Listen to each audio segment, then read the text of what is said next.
Anderson Silva, mais uma vez, seja bem-vindo. Parabéns aí pela vitória, bacana. Você veio no nosso programa exatamente no dia 22 de setembro de 2010. Naquele dia, aliás, justamente naquele dia saiu na imprensa que você iria enfrentar o Vitor Belfort. E a gente falou também a respeito da popularidade. Você é um cara super popular lá fora e aqui dentro não tão popular. Ou seja, depois dessa luta parece que tudo mudou. Você hoje, um cara extremamente popular por conta dessa luta. E queria saber como você está lidando com esse momento, enfim, dando várias entrevistas, como você está trabalhando esse lado, porque agora sim, parece que de vez, assim, entre aspas, o MMA chegou na casa do brasileiro.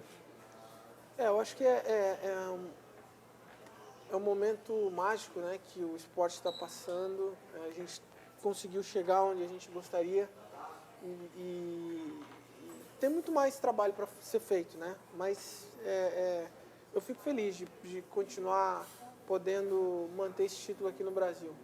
Bom, agora falando um pouquinho dessa luta com o Vitor Belfort, uma luta, né, que estava todo mundo esperando, eu queria falar um pouco daquele chute, né? Aquele chute que você ali no final da luta falou que foi o Steven Seagal que te ensinou, mas a gente sabe que você é um cara que veio da capoeira, veio do Muay Thai, que são golpes tradicionais dessas modalidades, e a gente já viu também você aplicando aquele chute contra o Dan Henderson. Então eu queria saber quem realmente te ensinou esse golpe, se foi o Steven Seagal, ele só aprimorou a técnica ou você já sabia? Então, foi assim aquela coisa de você ser um piloto de um carro de corrida e você ter os mecânicos, né? E aí é feito os ajustes. Na verdade, ele deu só um toquezinho ali de como poderia melhorar o chute. Não foi nada, o Anderson não sabia dar chute. É uma coisa que se aprende quando você treina qualquer modalidade de luta em pé, né? No karatê, no judô, no boxe tailandês, né? No taekwondo, na capoeira. Então, é um golpe tradicional da luta em pé. Anderson, quando pintou ali o nome do Belfort, para um atleta como você, o detentor do cinturão, o nome do momento, enfim, todo mundo querendo tirar o cinturão de você, pintou o nome ali do Belfort. Tem um preparativo especial para uma luta, por ser o Belfort? O que você teve que focar? Você vai de acordo com o adversário, no caso o Belfort, ou você treina geral? Poderia ser o Belfort, ou poderia ser o Nate Marquardt, por exemplo. Enfim, o que você fez especificamente para esta luta e se teve realmente alguma coisa específica? Não, eu acho que eu treino normalmente, continuo treinando, estou treinando. A gente mantém o treinamento, mantém foco no treinamento, muda muito pouca coisa quando a gente sabe quem é o adversário e não foi nada diferente, é normal como todas as outras lutas, é treino. A única coisa que teve diferente é que eu não estava machucado. E no caso dele, especificamente, não teve nada assim específico que você teve que ajustar por ser o Belfort? Ele é um cara que pega bem no boxe ali também, o que fazer ali para conter isso daí, ou o que eu posso usar em cima, qual a estratégia? Ali não teve nada disso daí? Não, treino foi mantido a rotina de treino que a gente sempre teve e é isso.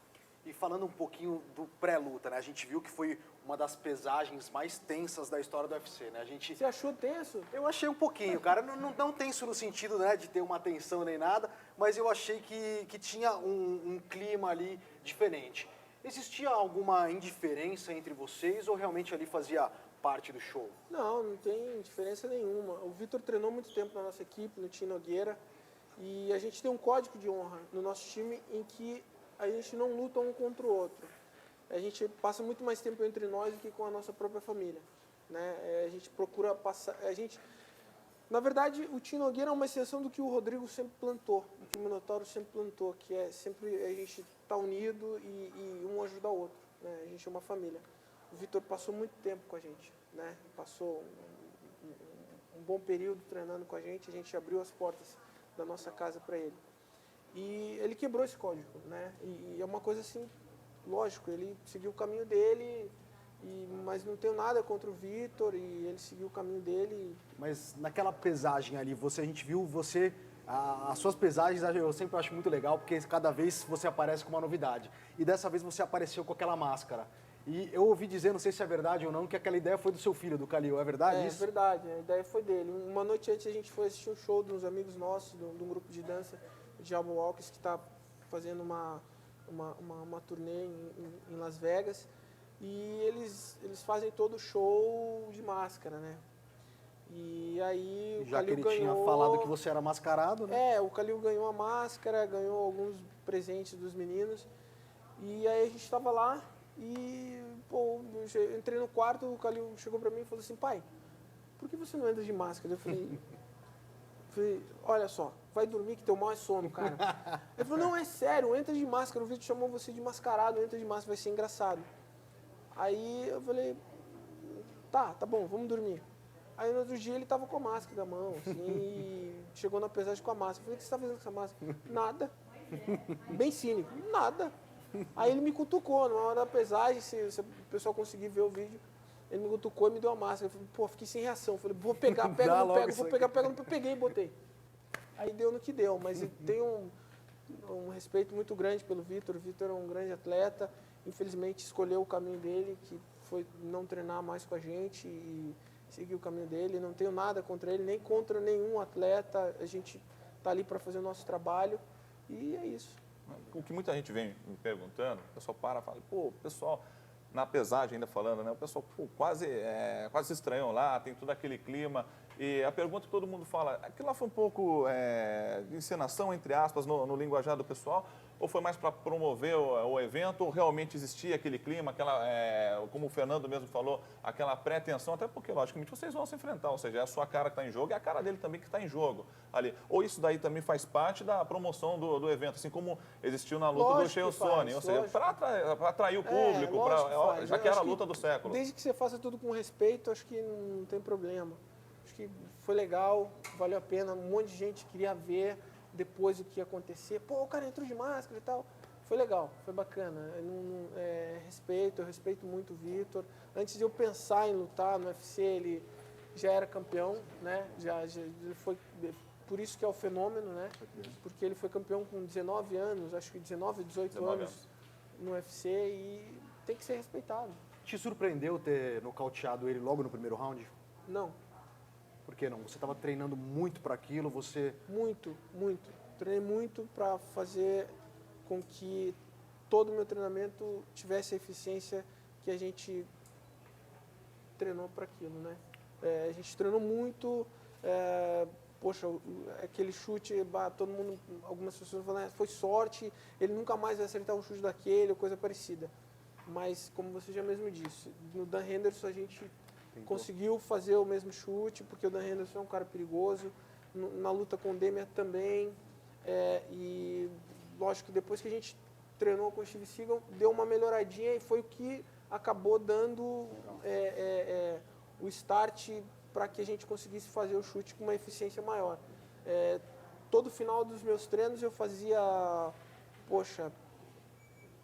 200 chutes com cada perna. Então, quer dizer, acho que no total,